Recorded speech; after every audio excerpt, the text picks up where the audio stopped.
Mendekati malam pergantian tahun baru, para petani jagung mulai memanen jagung di kebunnya.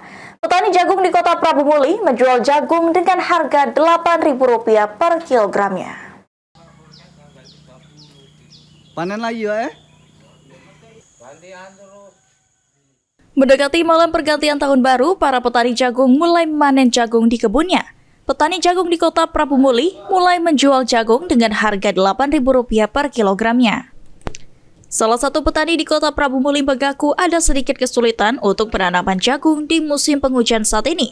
Hujan lebat disertai angin membuat pohon jagung roboh atau patah, tentunya itu sangat merugikan petani.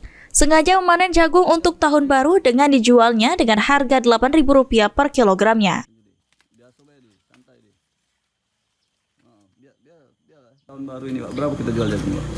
Aku menjual jagung manis ini mulai mau mengadakan tahun baru 8.000 Kak Berapa itu? per kilo. Per kilonya.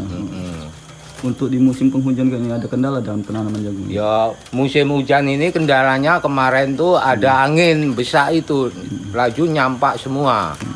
Jadi siap kita untuk panen pas. Ya alhamdulillah kita sudah menyiapkan penghasilan jagung untuk tahun baru. Anggi Perkasa, PAL TV.